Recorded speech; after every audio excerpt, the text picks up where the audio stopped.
2차 세계대전, 패전국들의 수장, 그들의 이야기. 2차 대전에서 알게 모르게 불가리아, 헝가리, 오스트리아 등 패전국들을 도운 나라가 몇몇 있지만 우선 2차 대전의 패전국은 크게 독일, 이탈리아, 일본 3개국으로 볼 수 있습니다. 이 세 국가의 수장 아돌프 히틀러, 베니토 무솔리니, 그리고 도조 히데키. 이들은 각자의 국가에서 파시즘, 전체주의, 군국주의적 통치를 통해 권력을 장악하고 전쟁을 일으킨 전범들입니다. 이 인물들의 생애부터 죽음까지에 대해 알아봅시다. 첫 번째 전범 아돌프 히틀러는 1889년 4월 20일 오스트리아 헝가리 제국의 브라우나우 아민에서 아버지 알로이스 히틀러와 어머니 클라라 히틀러의 넷째로 태어났습니다. 어린 시절 아돌프는 지방 세무서장인 아버지 덕에 중산층 중에서도 잘 사는 편이었지만 아버지는 가족을 홀대하며 걸핏하면 아내와 자식을 때리고 폭언을 일삼는 난폭한 가장이 이었습니다. 아버지는 예술가가 되고 싶어하는 아들 아돌프에게 공무원이 되기를 강요하면서 폭력까지 일삼은 탓에 아버지와 사이는 좋을 수가 없었습니다. 그는 그림을 그리고 건축을 공부하는 것을 좋아했습니다. 그러나 예술학교 입학에 실패한 후 그는 정치에 눈을 돌리기 시작했습니다. 제1차 세계대전 동안 독일군에 자원입대하여 복무한 경험은 그가 독일 민족주의와 전쟁에 대한 열정을 키우는 계기가 되었습니다. 제1차 세계대전 이후 히틀러는 독일의 굴욕적인 베르사유 조약과 경제적 혼란에 분노하며 독일 노동자당에 가담하게 됩니다. 히틀러는 뛰어난 대중연설 능력과 선전 기술을 통해 나치당의 지도자로 빠르게 부상하였고 1933년 독일의 정권을 장악한 히틀러는 총리로 임명되어 곧바로 의회를 해산하고 독재 체제를 확립하여 모든 정치적 반대 세력을 탄압했습니다. 그의 지도하에 나치 독일은 민족주의적이고 인종주의적인 이데올로기를 적극적으로 추진하였고 유대인과 기타 소수 민족을 열등한 인종으로 규정하여 그들을 학살하는 정책을 펼칩니다. 히틀러의 팽창주의 정책은 1939년 폴란드 침공으로 제2차 세계대전의 서막을 열었습니다. 그는 독일의 확장을 목표로 동유럽과 소련을 정복하려 했고 이를 통해 독일 민족의 우월성을 입증하려 했습니다. 히틀러의 지도하에 독일군은 유럽 전역에서 급속히 세력을 확장하였으나 1941년 소련 침공이 실패하고 미국의 참전과 함께 독일은 전세가 불리해졌습니다. 히틀러의 인종말살 정책은 유대인과 슬라브족, 집시, 동성애자, 장애인, 정치범 등 약 1100만 명의 민간인과 전쟁 포로를 학살한 홀로코스트로 이어졌습니다.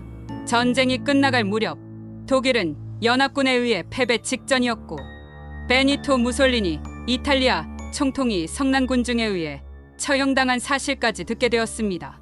무솔리니의 죽음은 영원한 제국 건설을 약속했던 히틀러에게 앞으로 닥칠 일을 예고했으며 결과적으로 무솔리니의 죽음은 벙커에서의 삶을 24시간 이상 버티지 못하게 만들었습니다.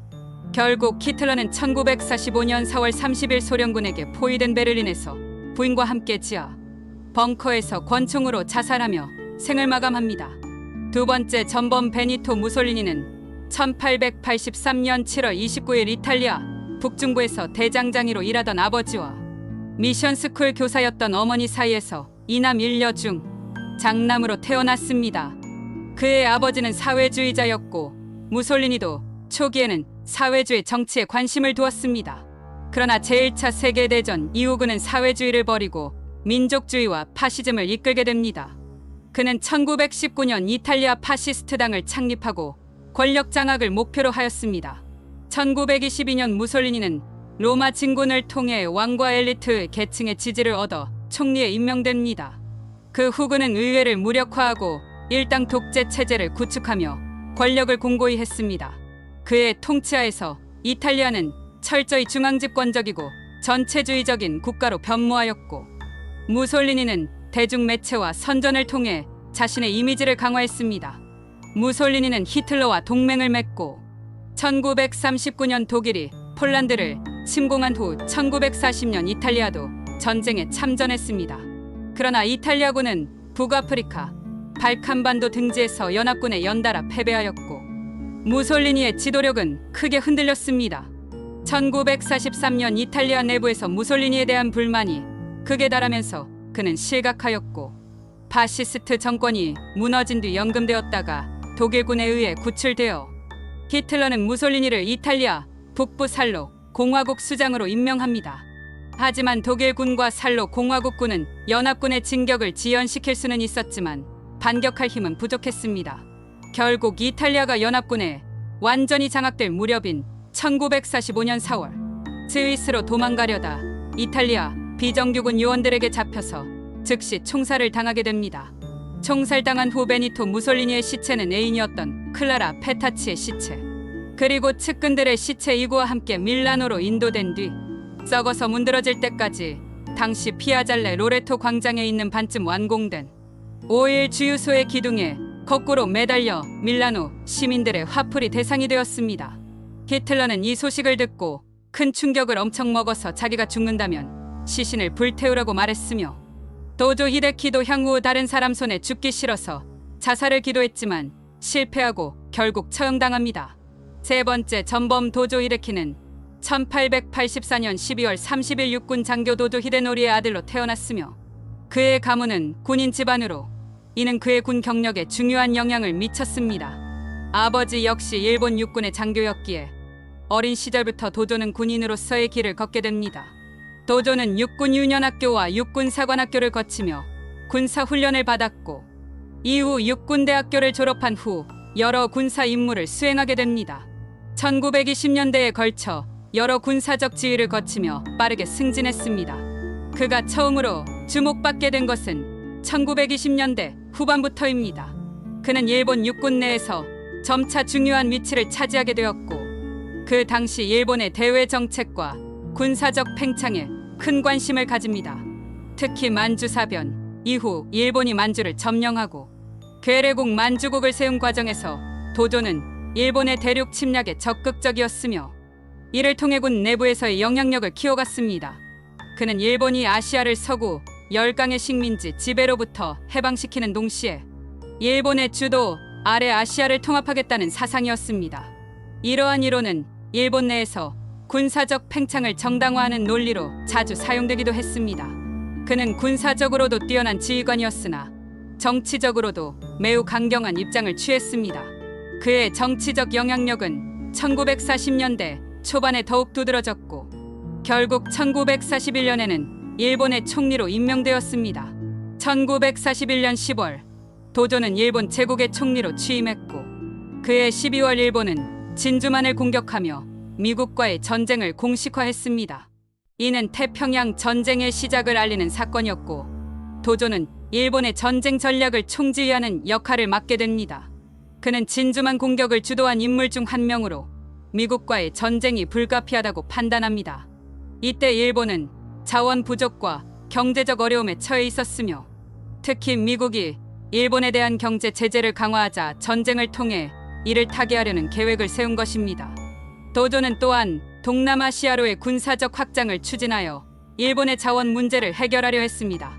태평양 전쟁에서 일본은 초기 몇 년간의 성공적인 공세 이후 점점 더 어려운 상황에 처하게 되었습니다. 1942년 미드웨이 해전에서 일본 해군이 큰 패배를 당하면서 전세가 역전되었고, 이후 일본은 계속해서 후퇴하게 됩니다. 전쟁이 장기화되면서 일본 내에서도 전쟁에 대한 불만과 피로가 커졌으며, 도조의 지도력에 대한 비판도 강해졌습니다. 도조 히데키는 1944년 사이판 전투에서의 패배 이후 총리직에서 물러나게 되었습니다. 일본 내에서 전쟁을 끝내려는 목소리가 커졌고, 도조는 이를 막지 못한 채 사임해야 했습니다. 그가 사임한 후 일본은 계속해서 전쟁을 수행했지만 1945년 8월 히로시마와 나가사키에 대한 원자폭탄 투하와 소련에 대일 참전으로 결국 항복을 선언하게 됩니다. 전쟁이 끝난 후 도조 히데키는 전범으로 기소되었습니다. 그는 1946년부터 시작된 도쿄 재판에서 A급 전범으로 기소되었으며, 일본 제국주의와 군국주의를 이끌고 전쟁 범죄를 저지른 책임을 물어 사형을 선고받았습니다. 도조는 재판에서 자신의 행동을 변호하며 일본의 전쟁 수행이 불가피했다고 주장했으나 받아들여지지 않았고 그는 1948년 12월 23일 교수형에 처해졌습니다. 히틀러, 무솔리니, 도조 일으키는 모두 파시즘 또는 군국주의라는 이념을 통해 강력한 중앙집권적 국가를 구축하려 하였습니다. 이들은 각각 독일, 이탈리아, 일본에서 민족주의를 고취하며 군사적 팽창과 제국주의를 통해 국가의 위상을 높이려 했습니다. 이들은 독재 정치를 통해 언론을 장악하고 정치적 반대자를 탄압하는 등 비민주적 수단을 사용했습니다. 그러나 이들 세 지도자는 각자의 국가적 목표와 상황에 따라 다르게 행동했습니다. 히틀러는 유대인을 비롯한 소수민족에 대한 인종 청소를 추진하며 민족주의적 이데올로기를 더욱 극단적으로 밀고 나갔습니다. 반면 무솔리니는 이탈리아의 경제적 부흥과 제국주의적 확장을 추구했으나 전쟁에서의 실패로 인해 그의 파시즘 체제는 조기에 붕괴되었습니다. 도조 히데키는 일본의 군국주의적 제국주의 확장을 주도하였으나 미국과의 전쟁에서 결정적인 패배를 맞아 일본 군국주의는 몰락하게 되었습니다. 따라서 이 세 전범들은 각자 그들이 추구한 파시즘과 군국주의에 따라 수백만 수천만 명의 사상자를 낳는 대참사를 초래하게 되었습니다. 그들의 생애는 모두 독재의 흥망성쇠를 잘 보여주고 있네요. 이 세 명의 전범들에 대한 의견을 댓글로 부탁드리고 영상이 재밌으셨다면 구독과 좋아요도 부탁드립니다. 끝까지 시청해주셔서 감사합니다.